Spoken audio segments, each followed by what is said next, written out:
যুক্তরাষ্ট্রকে এতদিন বন্ধু বলে নিজেদের কূটনৈতিক লাভ তুলতে চাইত ভারত।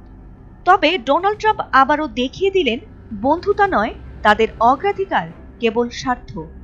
রাশিয়া ও ইরানের সঙ্গে গোপন বাণিজ্যের অভিযোগে নয়াদিল্লির ওপর সরাসরি ক্ষুব্ধ ট্রাম্প প্রশাসন, আর সেই রাগ ঝরে পড়েছে ভারতীয় পণ্যের ওপর 25% শুল্ক আরোপের মধ্য দিয়ে।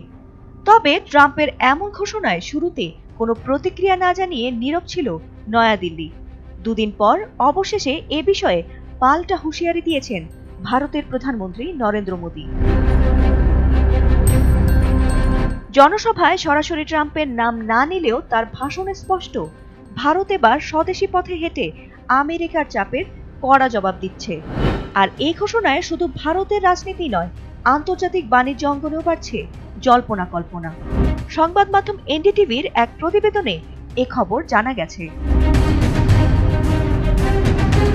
শনিবার বারাণসীতে এক ভাষণে মোদি বলেন, বিশ্ব অর্থনীতি এক অনিশ্চিত সময়ে অতিক্রম করছে। এখন সময় নিজের ঘরে ফিরে আসার, স্বদেশী পণ্যের ওপর নির্ভর করার। তিনি ইঙ্গিত দিয়েছেন, আন্তর্জাতিক শুল্ক নীতি বা রাজনৈতিক চাপ নয়, বরং এখন ভারতের মূল লক্ষ্য হতে হবে নিজস্ব অর্থনৈতিক ভিত শক্ত করা এবং ঘরে তৈরি পণ্যে আস্থা রাখা।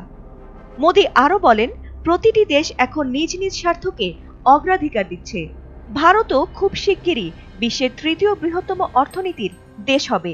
এজন্য কৃষক, শিল্প এবং যুব সমাজের কর্মসংস্থানে সর্বোচ্চ গুরুত্ব দিতে হবে।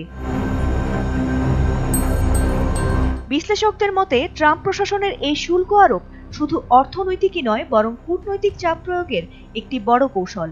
কারণ ইউক্রেন যুদ্ধের প্রেক্ষাপটে রাশিয়ার সঙ্গে ভারতের বাণিজ্যিক সম্পর্ক, বিশেষ করে তেল আমদানি, যুক্তরাষ্ট্রের অস্বস্তির কারণ। তবে মোদি সরকার এই মুহূর্তে সংঘাতে না গিয়ে জনমনের স্বদেশীর আবেগ জাগিয়ে আন্তর্জাতিক চাপে একটি ঘরোয়া প্রতিরক্ষা বলয় তৈরির কৌশল নিচ্ছে বলে মনে করছেন আন্তর্জাতিক বাণিজ্য বিশ্লেষকরা। ফাতিমা সুলতানা, এটিএন বাংলা।